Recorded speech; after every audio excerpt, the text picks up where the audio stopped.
Mesdames, Messieurs, bonjour, bienvenue sur le plateau de l'AgorLife Facilities. Je suis très heureux de vous retrouver pour cette table ronde qui va être consacrée aux voies et moyens de renforcer l'aspect sociétal de ces prestations. Alors c'est un sujet très actuel et pourtant il n'a pas été si souvent traité, donc on va se rattraper tout d'abord avec cette table ronde qui sera suivie de 4 keynotes sur le même sujet. Alors pour cette table ronde, je suis très heureux d'accueillir autour de moi Fanny Lamarque. Fanny, bonjour. Bonjour Lionel, merci pour l'invitation. Merci d'avoir accepté. Tu es la directrice de l'environnement de travail et HSE du groupe Keolis, qui est un opérateur de transport de voyageurs et qui est filiale de la SNCF. Quel est ton poste chez Keolis ? Alors, je suis en effet directrice de l'environnement de travail et HSE pour Keolis. Je suis rentrée chez Keolis il y a de ça 2 mois et demi maintenant, donc assez récent. Et j'ai pour mission, objectif et souhait de développer, redynamiser, recadrer et redonner un aspect digne de ce nom à l'environnement de travail, puisque c'est une maison qui ne disposait pas forcément de l'évolution qu'on connaît aujourd'hui de l'environnement de travail. Donc voilà, ma mission principale. Et le périmètre, c'est quoi? Combien de sites? Alors le périmètre, c'est aujourd'hui principalement le siège social, qu'on a déménagé de Paris à la Défense, et par la suite, c'est essayer d'homogénéiser l'intégralité des sites tertiaires suffisamment gros comme Lyon, Bordeaux, Lille et peut-être un jour à l'international. Ah, déjà les territoires en France. Oui, on va déjà s'occuper de la France. Ça marche. Merci Fanny. J'accueille également Julien Jamant. Bonjour Julien. Bonjour Lionel. Bienvenue sur notre plateau. Tu es le directeur général de Demax, qui est le spécialiste bien connu du déménagement premium. Et j'accueille également Sébastien Nolot. Bonjour Sébastien. Bonjour Lionel. Bienvenue. Merci. Tu es consultant senior au sein du groupe Chorus, qui est un spécialiste de la conception d'aménagement tertiaire. Alors ensemble, nous allons parler de RSE, de responsabilité sociétale des entreprises. On parle aussi de plus en plus souvent de critères ESG pour environnement social et gouvernance. On y reviendra, c'est vrai qu'il y a aussi la gouvernance. Et puis, je vous propose ensemble de voir de quoi on parle déjà rapidement avec une première slide pour parler définition et se mettre d'accord. Première slide sur la définition. Qu'est-ce que la RSE? C'est une intégration donc volontaire par les entreprises de préoccupations sociales environnementales à leurs activités commerciales et leurs relations avec les parties prenantes. C'est une contribution en fait aux enjeux du développement durable. Le but, c'est d'avoir un impact positif sur la société. Alors, il y a une norme, la norme ISO 26000 que vous connaissez sans doute, qui définit le périmètre de la RSE, où l'on voit, vous voyez, qu'il y a quand même 7 thématiques autour de la RSE, de la responsabilité sociétale. C'est pas juste l'environnement, qui est en 4, c'est pas juste les droits de l'homme, qu'on voit apparaître ici au 2e point. On prend aussi en compte la gouvernance de l'organisation, les relations, les conditions de travail, la loyauté des pratiques, l'éthique, et je sais que les uns et les autres, c'est important pour vous, on va y revenir, les questions relatives aux consommateurs, et puis aussi l'impact sur les communautés et le développement local. Alors il y a la loi Pacte aussi de 2019, qui vient renforcer la RSE, notamment en permettant aux entreprises, vous voyez, d'intégrer dans leur objet social la considération des enjeux sociaux et environnementaux, et puis aussi de pouvoir se doter d'une raison d'être dans leur statut, et même qui crée le statut d'entreprise à mission. Voilà, et je voulais aussi qu'on partage ces quelques chiffres juste après, qui viennent de paraître. C'est un rapport d'entreprise Planon, qui vient de paraître et qui nous dit que 53% des entreprises ont défini des objectifs RSE, mais qu'il n'y a que 33% qui disposent réellement d'un plan de gouvernance en matière de performance RSE. Alors, on voit aussi dans cette étude que 40% des prestataires de services ont été sollicités par des clients qui ont demandé une proposition incluant des critères RSE. Je ne sais pas comment il faut prendre ce chiffre d'ailleurs. Est-ce que c'est Comment vous l'interprétez? Est-ce que c'est déjà 40%? Est-ce que c'est beaucoup? Ou est-ce que c'est pour vous seulement 40%, Fanny? Moi, je dirais c'est seulement 40%. Ouais. J'ai à cœur ce sujet qui est... on parle beaucoup d'environnement, on oublie un peu le sociétal, mais pour moi, j'ai à cœur ce sujet. L'humain, c'est important. Ouais. Et si l'humain est respecté, en général, on s'accorde sur le respect de l'environnement qui nous entoure, puisque forcément, on est concerné. Ouais. Moi, oui, je dirais que seulement 40%. Ouais. Alors, je reviendrai vers vous, Julien et Sébastien, parce que je vais vous demander ce que vous demandent vos clients et s'ils sont tous bien focusés sur la RSE.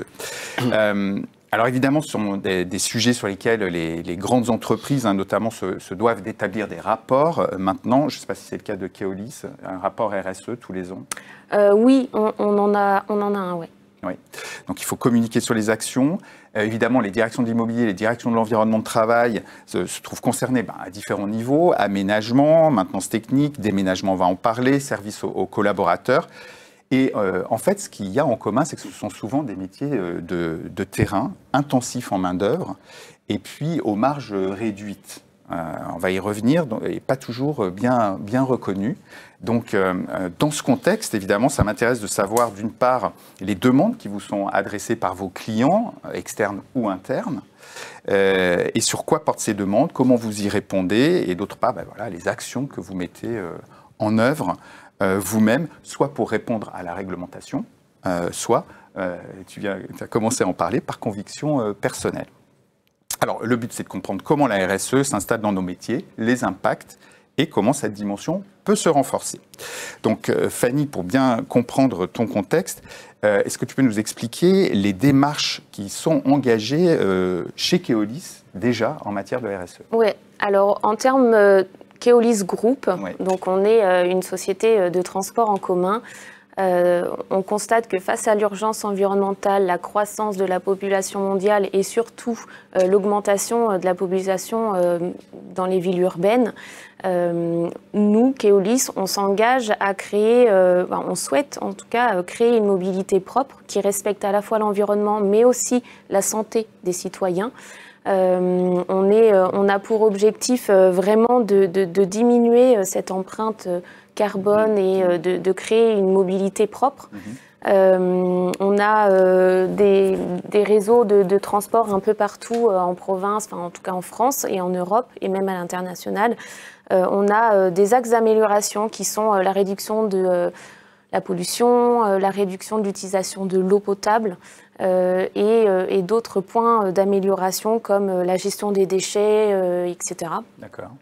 On a aujourd'hui beaucoup de nos sites qui sont ISO 14001. On a à peu près 120 sites en France qui sont sur du recyclage d'eau potable, de recyclage d'eau pour le lavage des véhicules. Et on a à peu près 130 sites qui sont sur de l'utilisation de l'eau de pluie. Okay. Donc voilà, on essaye de mettre en place des méthodes et des techniques qui respectent ce point de la RSE. On a ouvert une petite navette à Rennes qui est totalement électrique et dont on est fier. Et on a à peu près 67% de nos déchets dangereux et 60% de nos déchets non dangereux qui sont valorisés sur nos sites. D'accord. Donc déjà, pas mal d'actions avec pas mal d'objectifs. Du coup, comment tu les déclines au niveau de la direction de l'environnement de travail? Alors justement, le fil conducteur, c'est que nous aussi, dans l'environnement de travail, on arrive à appliquer ces règles. Aujourd'hui, on a déménagé notre siège social. On est sur un site certes multilocataire, mais on travaille assez étroitement avec notre propriétaire sur la gestion des déchets pour qu'ils soient revalorisés et si possible créer une économie circulaire. On travaille également sur la sobriété énergétique parce qu'on est tous concernés. Et donc on fait très attention. Un plan? Oui, on a un respect de l'énergie sur ce nouveau bâtiment. En fait, on a la chance d'avoir intégré un bâtiment qui a été rénové. Donc du coup, on est sur des nouvelles techniques de CVC, d'utilisation de l'eau, de l'énergie, tout simplement. Donc ça reste un avantage. Moi, j'ai pour objectif de vraiment suivre cette ligne de conduite sur l'intégralité de mes missions. Alors environnementale sur ce dont j'ai parlé, mais aussi sociétale, avec les prestataires qui nous accompagnent pour créer plus d'humains dans cet échange. La dimension sociale, justement, sociétale, éthique, je sais qu'elle est importante aussi pour toi. Comment tu la déclines Alors pour moi, le social, c'est vraiment la remise au centre de l'humain. Et je pense que les années précédentes, on a un peu oublié. que l'humain faisait partie intégrante du service rendu. Et s'il n'y a pas d'humain, il n'y a pas de service. On parle d'un esprit de service, un esprit de famille. C'est ce qui nous lie au quotidien, malgré tout. Le Covid a peut-être 1000 points d'honneur sur ce sujet. Moi, je travaille étroitement avec mes prestataires pour simplement créer du partenariat. J'ai un peu de mal à parler de prestataire. Pour moi, c'est plutôt un partenariat. On travaille main dans la main, on avance ensemble. Et s'il y a une erreur, l'erreur, elle est pour tout le monde. Donc voilà, c'est vraiment avancer ensemble, intégrer l'humain d'une façon assez simple, réintégrer les gens, leur laisser leur chance, leur apprendre et les faire évoluer dans le cadre du partenariat qui nous lie. D'accord. Côté client interne, collaborateur, est-ce qu'ils poussent aussi sur certains sujets et voilà, est-ce qu'ils sont sensibles à certains sujets? Alors, ma précédente expérience, je les ai trouvés très sollicitants. Ouais. Et du coup, j'ai adoré ça. On a créé un comité environnemental, etc. Là, chez Keolis, c'est encore plus. Et donc, je me rends compte que c'est vraiment un sujet qui est porté par tout le monde et qui, aujourd'hui, intéresse de plus en plus les clients internes d'une entreprise. Je me suis même vue échanger avec une RH qui me disait que, effectivement, la RSE faisait partie du sujet lorsqu'il y avait un recrutement. Et donc, j'ai vraiment beaucoup de sollicitations, des remontées, des envies, des propositions d'intégration comment on peut dire, petits... je ne sais pas comment on peut dire. Oui, voilà, c'est ça, des petites actions qu'on pourrait mener tous ensemble sur l'environnement. D'accord, ok. Les clients internes, ils poussent de toute façon, et on sait que particulièrement les plus jeunes. Sébastien, même question appliquée donc, à l'activité aménagement de Corus. Quelles sont les demandes de vos clients aujourd'hui en matière de RSE ? Alors effectivement, en tant qu'aménageur d'espace de travail, nos clients, là, ils vont nous demander des choses au niveau de la RSE à plusieurs échelles, mais déjà la première, c'est de réaliser un environnement de travail responsable, durable, c'est-à-dire que fini de rénover tous les 2 ans ou tous les ans en fonction des changements de direction de leurs espaces de travail. Ils veulent des espaces pérennes dans le temps, pérennes le temps long, quoi. Il faut travailler le temps long. Deuxième aspect, c'est la notion quand même plutôt environnementale, mais c'est le réemploi. Toute une question de réemploi des matériaux. Comment on peut réaménager des espaces de travail avec l'existant et pas tout, on dit curer même les espaces de travail, mais voilà, fini le curage, mais plutôt un démontage propre et un remontage pour correspondre aux besoins et aux usages des utilisateurs. Et le troisième grosse demande, effectivement, c'est l'économie sociale et solidaire. Donc travailler avec un écosystème local et avec des personnes peut-être éloignées de l'emploi ou avec des handicaps. Voilà.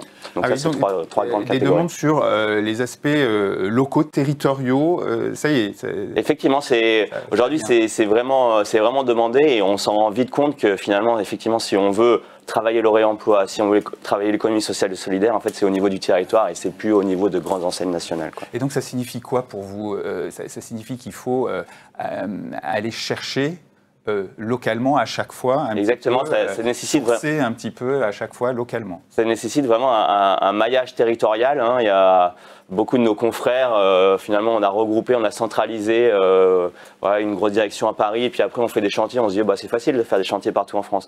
Mais finalement, non, c'est plus ça. Il faut être implanté sur le territoire pour aller sourcer qu'est-ce qui se fait à proximité de nos chantiers. Okay.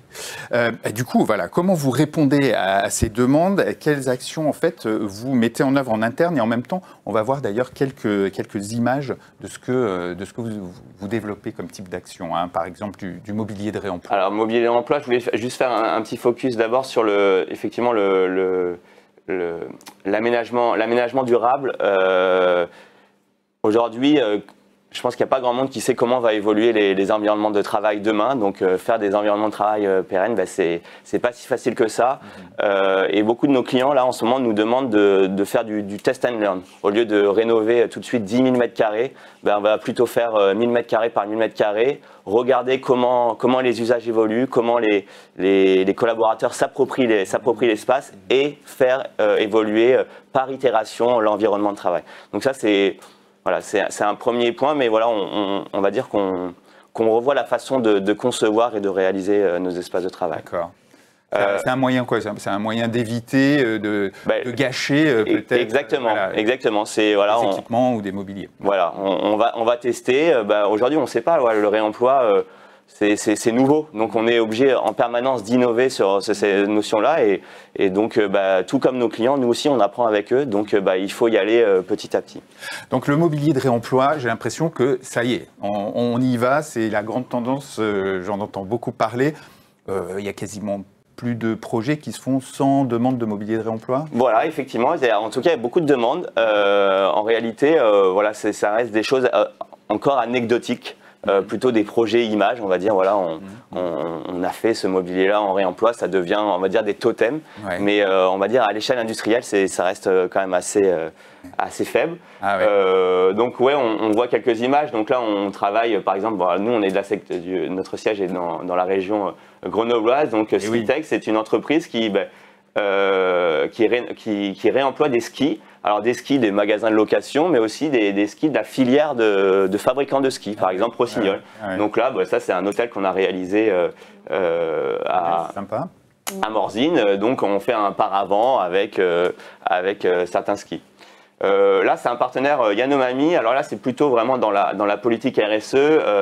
Qui travaillent, donc Yanomami, on va dire, c'est des jardiniers des espaces de travail. Ouais. Et donc eux ont décidé que tout leur déplacement se ferait en vélo cargo. Donc ils travaillent dans la région lyonnaise et donc ils n'utilisent pas la voiture. Et donc voilà. Donc là, ils ont vraiment un engagement. C'est très local. C'est très local, exactement. Ouais. Et donc en tout cas, ils ont été sélectionnés sur ce projet par rapport à différents prestataires et c'était le seul qui était local. D'accord, d'accord.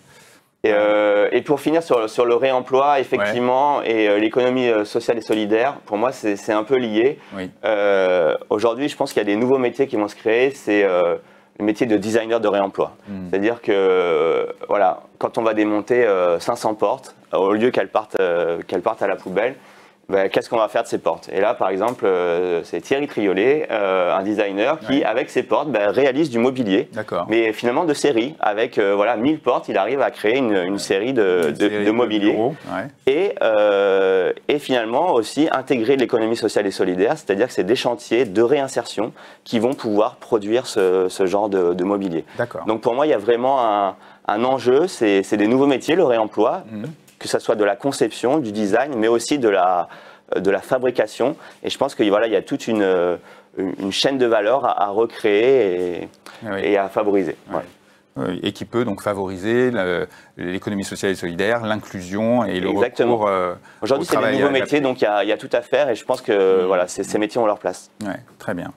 Merci beaucoup, Sébastien. Julien, concernant la prestation de déménagement, qui est assez emblématique des particularités dont je parlais tout à l'heure, terrain, intensif en main-d'œuvre, pas forcément très reconnu, marge relativement faible. Est-ce que vos clients vous demandent aujourd'hui des engagements RSE et lesquels? Et puis comment est-ce que vous y répondez en fait? Alors, c'est pas d'aujourd'hui, ça date même d'hier. Ouais. Je dirais que sur la partie environnement pur, ça date de 10-15 ans à peu près. Ouais. Je ne voyais pas un seul appel d'offres sans la ligne environnementale. Ouais. Sur la partie RSE en général, je vois ça depuis 5-6 ans. Je ne sais pas si vous êtes tous d'accord avec moi, mais on commence vraiment à entendre parler énormément de RSE. Et qu'est-ce qui te demande? Sur quel point exactement alors toujours une grosse partie sur l'environnement. Ouais. Pour un déménageur, il est tout le temps, régulièrement écrit dans les appels d'offres ou dans les demandes toutes simples. Qu'est-ce que vous faites pour diminuer vos émissions de CO2? Donc là, ça concerne les camions. Ouais. Pas toujours simple, on en reparlera plus tard. Ouais. Qu'est-ce que vous faites pour diminuer également vos déchets produits pendant vos déménagements? Même si ça ne parle pas à grand monde, il y a du carton, il y a de l'emballage. Tous ces éléments qui nous permettent de travailler, on est obligé... protéger les ascenseurs, il faut mettre des protections. On arrive à améliorer ces productions, diminuer ces productions de déchets ou à réutiliser nos matériaux pour en produire le moins possible. Et tu en parlais tout à l'heure avec la partie mobilier. Quand on déménage un siège social, on va dire que 9 fois sur 10, ils arrivent dans les locaux complètement neufs, globalement, on va dire presque à 100%, peut-être moins aujourd'hui, mais globalement rééquipés avec du mobilier neuf. Et on demande aux déménageurs de trouver des solutions pour que le mobilier ne soit plus simplement allez, jetés à la poubelle comme on pouvait le faire il y a 15-20 ans, je peux le dire, mais revendus, revalorisés, recyclés, donnés. Voilà, toutes ces pratiques, on les voit vraiment depuis une bonne quinzaine d'années. On va voir d'ailleurs à l'écran, parce que vous avez développé un partenariat, je crois, avec Silvera notamment. Vous appelez ça Ecodesk, c'est ça? Oui, c'est un service qu'on a créé il y a une douzaine d'années, qui explique aux clients qu'un déménageur est capable de prendre de A à Z la prestation de déménagement, de curage. En fait, on se substitue très souvent à des brokers qui peuvent faire des propositions de rachat, qui au final font leurs courses au dernier moment et vous laissent les 3/4 des meubles, soit rayés, soit la vis qui coince, on peut pas récupérer le mobilier. Et donc on s'était rendu compte que nos clients nous appelaient à l'aide, au secours, il nous reste plus que 2 jours, les bureaux sont encore envahis de mobilier, qu'est-ce que vous pouvez faire pour nous? Bon, voilà, on s'est dit on va essayer de se substituer à tout ça. On signe comme un chèque, on prend le mobilier, on leur dit on essaie de le revendre, on vous propose une partie en revente, on fera des dons, et puis la partie recyclage, c'est Valdelia. Je ne sais pas si tout le monde connaît Valdelia, c'est financé par l'écotaxe sur mobilier. C'est l'éco-organisme de la filière mobilier de bureau. Exactement, donc Ecodesk, vous voyez Silvera comme partenaire, on aide aussi les jeunes pousses, on fait du don aux associations, par exemple les policiers qui viennent nous solliciter régulièrement, donc on s'entend très bien avec eux. D'accord. Et voilà, ça peut aller aussi dans les hôpitaux, tout un tas de... Et alors, tu le disais aussi, il y a toute la partie véhicule. Donc, en interne, je crois que pour tout ce qui est possible, les véhicules, vous avez basculé à l'électrique, mais les gros camions, vous faites comment? Alors, c'est un sujet délicat. On a, par le passé, proposé à certains de nos clients fidèles, ceux qui déménagent avec des Max, les yeux fermés, comme vous en avez. On a essayé, mais quand on leur a proposé les prix, on faisait la moitié du chemin et on laissait l'autre moitié aux clients, 50-50, ça restait beaucoup trop élevé.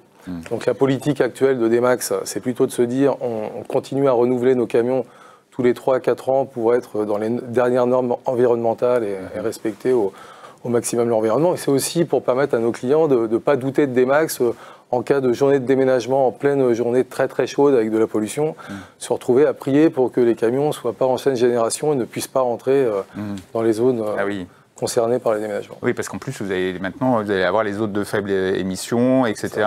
Mais ça va vous concerner, ça? Oui, ça concernera tout le monde. Obligatoire. Ah oui, d'accord, aussi, d'accord. Vous avez aussi, le fameux carton, le fameux carton qui consomme aussi beaucoup. Vous êtes entré dans un circuit d'économie circulaire? Alors, le carton, je ne sais pas si tout le monde le sait autour de nous, on l'a remplacé par la D-Box. C'est un carton recyclé et recyclable fait à partir de, on n'a pas de bouteilles en plastique, mais du plastique utilisé pour les bouteilles, sans scotch. Donc, quand on les livre chez les clients, ils ne sont plus à se demander s'il y aura assez de rouleaux de scotch pour terminer le dernier carton.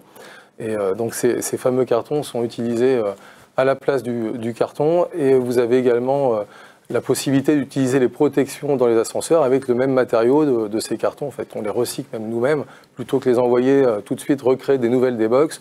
On les positionne dans les ascenseurs, sur le sol, et on améliore le quotidien comme ceci. Oui, je sais que vous avez pas mal de projets aussi sur ces sujets-là, mais vous avez aussi des actions internes, et notamment sociales ou sociétales, par exemple en termes d'insertion, je crois, du côté de Toulouse. Pourquoi vous menez ces actions? D'abord, c'est quoi ces actions, et puis pourquoi vous menez ces actions? Alors déjà, notre métier est en quelque sorte de l'insertion. C'est-à-dire que je connais très peu de mes déménageurs qui se voyaient déménageurs à la naissance, comme on peut être pompier ou docteur.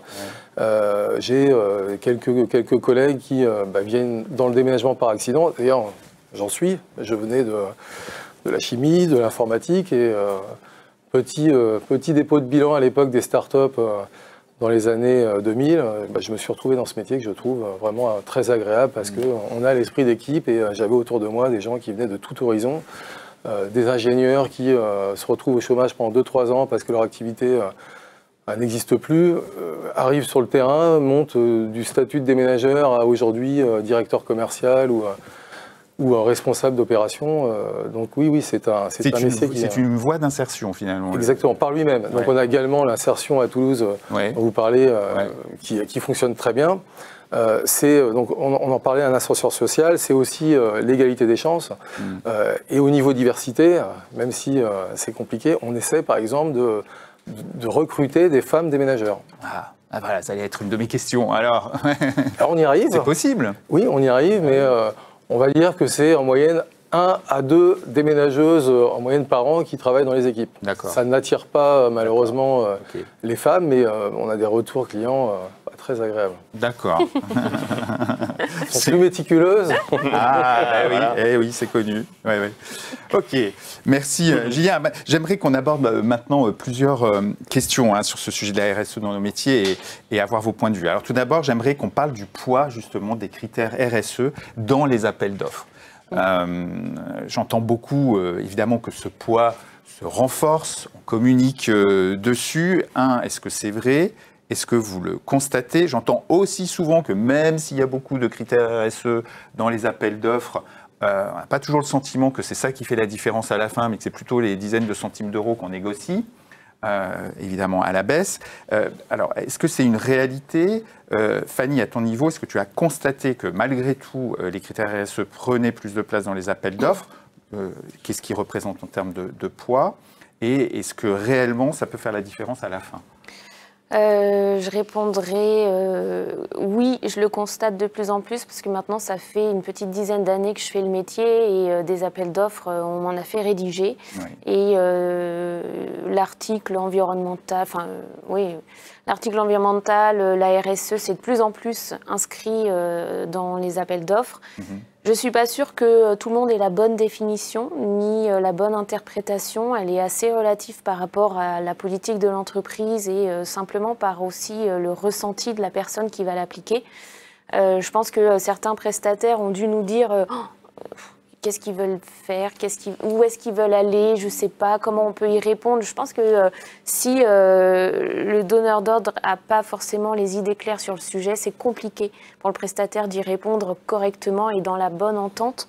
Je pense que malheureusement, ce n'est pas un critère qui est suffisamment regardé et analysé pour le choix du prestataire. Le nerf de la guerre reste le coût. Et au vu de la situation sanitaire et économique qu'on vit aujourd'hui, même si on a un petit œil sur la RSE, le coût reste malheureusement, pour moi, trop visible. Oui, c'est vrai qu'en plus, là, il va y avoir une pression de nouveau sur les coûts. Donc le risque, est-ce que c'est un risque ça que finalement ces critères RSE dans les appels d'offres, ils sont là, ils sont présents. Souvent, j'entends les prestataires qui disent on passe beaucoup de temps à y répondre et au final, on a l'impression que ça compte pas tant que ça. Qu'est-ce que tu en penses, Sébastien ? C'est vrai que je suis d'accord avec Fanny. Aujourd'hui, on a des acheteurs face à nous, des responsables projet et des acheteurs. Et finalement, oui, ils ont souvent le dernier mot. Ils vont analyser des missions et des grilles financières, quoi. Et moi, j'aime bien rappeler une définition de Alan Fustek de Goodwill. On va passer si on veut vraiment juger des critères RSE, on va passer d'une RSE qui se raconte à une RSE qui se compte. Parce qu'aujourd'hui, comment on évalue des critères RSE, c'est du blabla, enfin on va dire, on raconte ce que l'on fait, quoi. Mais comment finalement on va pouvoir l'objectiver et donc ça valoriser, le quantifier, tu veux dire ? Exactement, le quantifier, l'objectiver, avoir une notion de performance. Et il faut finalement évaluer cette valeur immatérielle. Vous savez que moi je suis assez fan de la valeur d'usage et comment on arrive à financiariser le confort des collaborateurs. Finalement, comment on va aussi à financiariser l'aspect sociétal et l'aspect environnemental de nos actions. Et par exemple, on pourrait avoir, on propose un nouvel environnement de travail, il coûte tant en production, mais il va coûter tant en dette environnementale.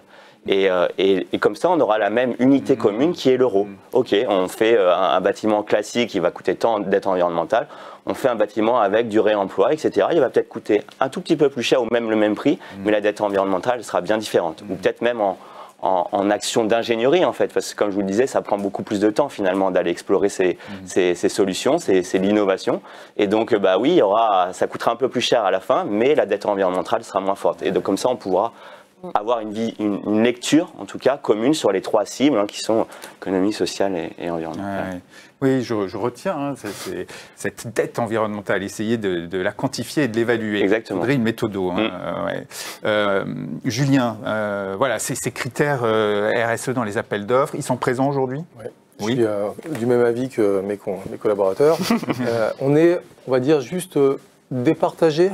Quand les concurrents ont à peu près les mêmes prix, les mêmes voilà. Qualités techniques, on peut entendre la différence. Oui, je vous ai choisi des Max parce que vous en faites un peu plus pour l'environnement. D'accord. C'est là-dessus que ça se gagne, mais c'est assez rare dans l'ensemble. Le critère numéro 1, c'est le prix. Le numéro 2, c'est la technique, la compréhension du projet. Et effectivement, le RSE arrivant en 3e et dernière position, il ne peut que départager si les 2 premiers critères sont à égalité. Et alors, il y a quand même des classements, des sortes de classifications type ou évaluations type Ecodis, Bicorp, Ecovadis, Bicorp, etc. Est-ce que ça compte, voilà, ou pas? Je suis pas la première fan de ça parce que je trouve ça trop lourd, trop complexe et malgré tout trop orienté coût. On retrouve malgré tout sur ces classements toujours une évaluation financière. Bon, voilà, je m'y retrouve pas encore. J'ai pas encore trouvé le classement qui peut me correspondre et c'est pas ce sur quoi je m'appuie en tout cas. Pour aujourd'hui, pour faire l'analyse de ce sujet qui est beaucoup trop complexe pour simplement être résumé sur un tableau Excel dans lequel on remplit des cases et on ne sait pas trop pourquoi. Sébastien? Pareil, les certifications, on va dire que c'est un seuil réglementaire. Voilà, nous, dans tous nos appels d'offres, effectivement, on nous demande des évaluations, des certifications. Après, il faut voir une chose, c'est qu'on va certifier une entreprise, mais on ne va pas certifier ou on ne va pas évaluer finalement comment l'entreprise va agir chez ses clients, va opérer. Exactement. Voilà. Donc nous, on travaille sur 500 chantiers par an. Alors effectivement, on va donner alors c'est des grilles d'évaluation et on doit les argumenter. Donc on va donner quelques papiers, mais ça peut dépendre que d'une opération et finalement tous les autres on les fait classiquement, quoi. Donc pour moi, voilà, il faut rentrer un peu plus dans le sujet et on voit maintenant certains acheteurs, alors ils demandent la grille, mais demandent aussi quelles actions concrètes vous allez mettre en place chez nous, voilà, en parallèle de cette grille. Compris. Julien, vous êtes certifié, vous, Ecovadis, Bicorp, etc. Oui, Ecovadis. Pour le coup, effectivement, j'essaie de me mettre à la place d'un acheteur, même si c'est pas trop cette place. Pour moi, je pense que ça peut être utile pour un gain de temps. Quand ils courent 50 000 lièvres à la fois, ils vont gagner du temps. Par contre, je suis de ton avis, Sébastien, c'est pas la même chose qu'être normé ISO. Quand je vois tous les contrôles qu'on vient faire chez nous pour obtenir la norme, Ecovadis, effectivement, on remplit un questionnaire qui peut vraiment faire mal à la tête, ça dure très très longtemps. Et puis, obtenir une note qui nous paraît injuste quand on voit certains de nos confrères qu'on connaît très très bien, qui sont un petit peu au-dessus, donc ils font un meilleur déclaratif. Et après, concrètement, quand on voit nos camions à nous, dernière génération, et qu'on voit les leurs qui... je ne dirais pas qu'ils sont toujours en panne, mais qui ressemblent à des camions à légumes. Oui, parfois, ça met un peu les... je ne le dirais pas. Voilà ce que j'en pense. On a compris. Si on parle d'économie circulaire, et tu parlais de dette environnementale, est-ce que vous faites justement des bilans carbone de vos projets, par projet ou par prestation ? Est-ce que ça pourrait se faire? Est-ce que ça se fait ou est-ce que ça pourrait se faire? Alors, je pense qu'on n'est pas nombreux à le faire pour l'instant. Ça se fait, ça devrait se faire, oui. Parce que comme tu le disais, c'est l'empreinte environnementale et c'est notre dette. Chez mon prédécesseur, j'avais créé une économie circulaire dans la gestion des déchets. Et pour le coup, ça avait un vrai impact. Chez Keolis, pour l'instant, c'est encore tout récent, mais je pense que je me pencherai sur le sujet. Vous faites ça, Sébastien? Alors, c'est de manière expérimentale en R&D, c'est pas demandé par nos clients aujourd'hui. Effectivement, comme je vous expliquais, moi, en tout cas, c'est un projet de vraiment mesurer cette dette environnementale. On va passer par des bilans carbone. La difficulté, c'est qu'on travaille à l'échelle, on va dire, microscopique. Aujourd'hui, les bilans carbone, pour calculer le bilan carbone d'une cloison, il faut partir de la production de l'aluminium jusqu'à la pose. Et donc, on met en œuvre énormément de matériaux. Donc, c'est pas si facile que ça de mesurer aujourd'hui le bilan carbone d'un environnement de travail. On sait le faire à l'échelle macro, on va dire, d'un bâtiment, le gros œuvre, les menuiseries, les toitures, l'isolation. Mais à l'échelle de vraiment la moquette, la cloison, les luminaires, ça reste encore un peu plus dur. Mais voilà, en tout cas, on a des ordres déjà, des échelles qui vont pouvoir nous aider là-dessus. Ouais, ouais. Pareil, Julien, est-ce que vous faites des bilans carbone par opération ? Non. En fait, on fait comme le bilan comptable en fin d'année, un bilan carbone à l'année. Global pour la société. Par contre, on a ponctuellement quelques clients qui nous demandent l'émission de CO2 sur leur projet. Ça, on est capable de calculer. On a le nombre de camions, on connaît les consommations de camions, on regarde les distances et on donne le chiffre réclamé par le client. Ponctuellement. Okay. Alors du coup, c'est quoi les difficultés auxquelles vous êtes confrontés aujourd'hui en matière de RSE et comment vous aimeriez aller plus loin? Quelles seraient vos envies aux uns et aux autres? C'est quoi les principaux freins aujourd'hui? Bonne question. Les freins à la RSE, c'est assez multiple. En fait, ça va dépendre de ce qu'on veut mettre en place, de comment on veut y aller. Ça dépend du sujet qui est lié à la RSE. Moi, aujourd'hui, chez Keolis, il y a énormément de choses à faire côté environnement de travail, parce que côté groupe, c'est largement traité et on est très impliqué. Côté environnement de travail, il faut tout créer, il faut tout faire. Ce n'est pas des sujets qui étaient précédemment traités. Donc, moi, voilà. Ton envie, c'est quoi? C'est d'aller plus vers l'économie circulaire, c'est d'aller plus vers l'inclusion, des aspects sociétaux aussi. Alors moi, je vais être plus sur la création d'une économie circulaire, que ce soit dans la gestion des déchets, mais pas que, parce que l'économie circulaire, ce n'est pas que la gestion des déchets. Certes, le final de la chose reste malgré tout la gestion d'un déchet que l'on pourrait produire. Et mon objectif principal, c'est l'humain. Pour moi, j'y tiens beaucoup. C'est un sujet, je pense, qui n'est pas suffisamment traité, mais pour moi, c'est plutôt le côté sociétal. Parce que l'environnement, finalement, sur un site qui est très récent, j'ai envie de dire, c'est un peu facile. Je suis sur une maîtrise des énergies. C'est déjà efficient, on va dire. C'est ça, ça suit le cours normal des choses qu'on sait faire et qu'on maîtrise. Par contre, l'humain, je ne suis pas sûre qu'on sache tous bien faire et je ne suis pas sûre qu'on maîtrise tous. Le but du jeu, Sébastien, c'est d'arriver à quoi? Au zéro déchet en économie circulaire. Ça veut dire quoi? Ça veut dire qu'il faut des filières très organisées, ça veut dire qu'il faut pouvoir faire tous ces bilans carbone. Il y a quelques freins à dépasser quand même. Effectivement, aujourd'hui, je pense que c'est vraiment la notion de filière. Filière du réemploi, voilà, il y a plein de plateformes qui se créent, des marketplaces, et comment travailler avec ces marketplaces. Il faut revoir ce processus aussi quand même. On est dans le monde de l'immobilier, on est tous régis finalement par la loi MOP, la loi de la maîtrise d'ouvrage public. Même dans le privé, finalement, on a été façonné par ces grandes étapes.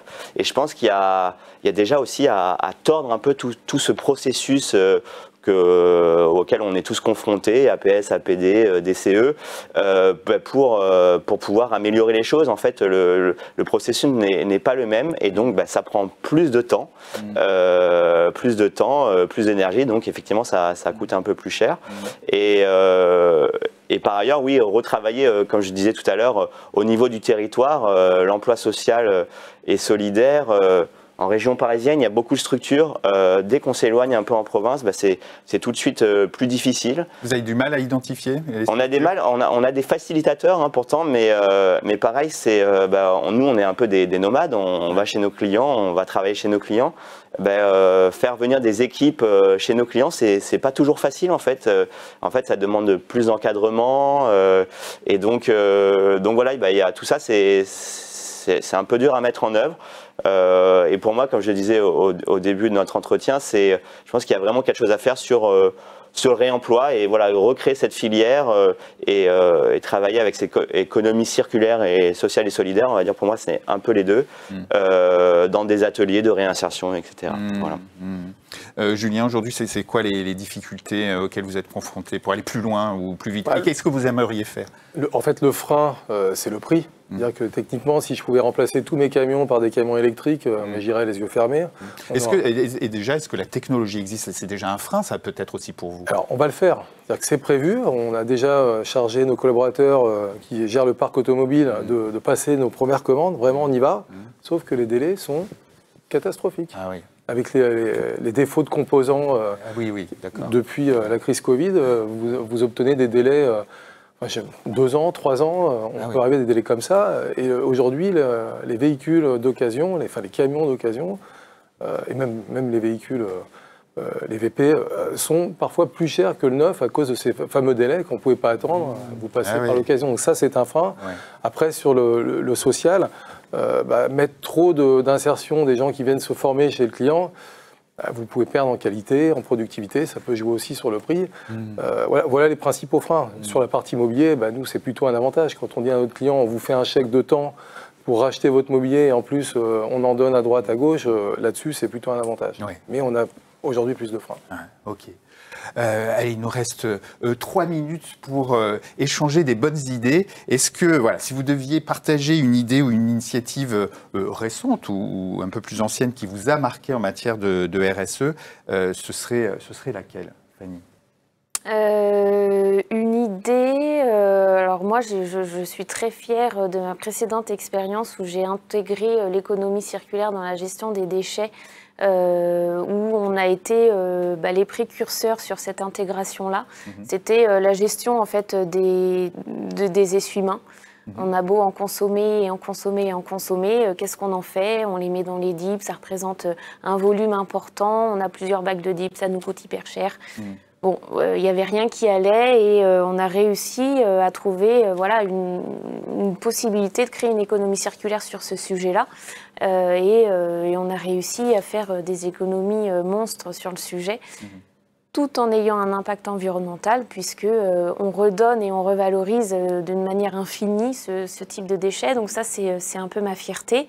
Les bonnes pratiques, les bonnes idées, je suis preneuse parce que moi aujourd'hui j'en ai besoin pour le développer chez Keolis et donc je suis preneuse de toutes bonnes idées. J'ai des projets de rénovation de sites, on en a discuté tout à l'heure.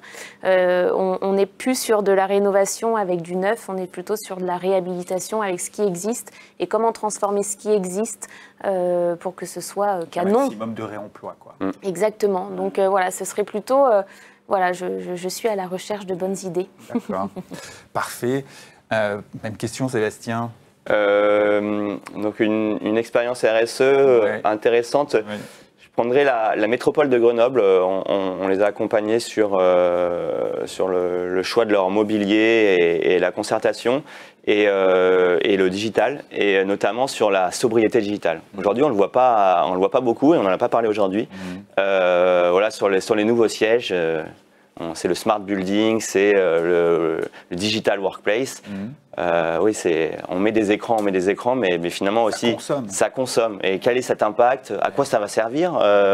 Il y a plein de choses et donc ça, la métropole de Grenoble a eu en tout cas à explorer cette piste et que je trouve intéressante et qu'il va falloir aussi mettre en œuvre dans nos projets d'aménagement. Ça ne veut pas dire dès qu'on refait un siège, il faut mettre des écrans à tous les étages, des écrans de partout, être super connecté. Il faut, si on replace aussi l'humain là-dedans, comment l'humain interagit avec tout ce digital, c'est important d'en prendre conscience. Sobriété numérique. Exactement. Voilà. C'est pas bête.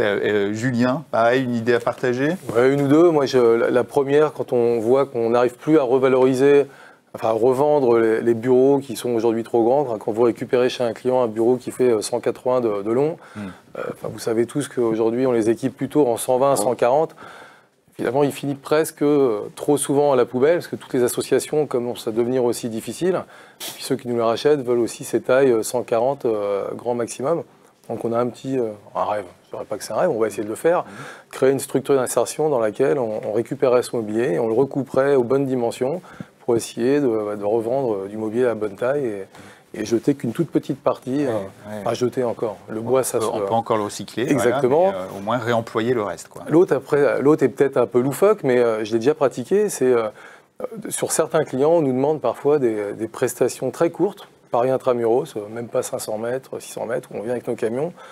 Peut-être, l'ayant fait avec un client qui nous a présenté un partenaire qui faisait des déménagements à vélo, donc le vélo électrique cargo, on leur a confié la partie juste carton, on s'est occupé, nous, du mobilier, de l'informatique.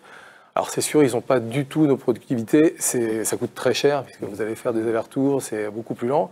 Mais je sais pas, si on arrive à mettre du Nitro Boost dans les vélos ou dans les bras des déménageurs, à vélo, pourquoi pas essayer de travailler un petit peu le sujet. Voilà. Très bien. Parfait, merci beaucoup. C'est sur ces paroles que nous allons conclure ces échanges. Merci à vous trois pour avoir partagé vos expériences et puis vos expertises. C'était un plaisir de vous recevoir sur ce plateau. Merci à vous de nous avoir suivis. Rendez-vous le mois prochain pour une nouvelle table ronde qui portera sur le Smart Workspace. Il y a des chances qu'on parle de métaverse. Voilà, d'ici là, je vous souhaite une excellente journée. Portez-vous bien. À bientôt.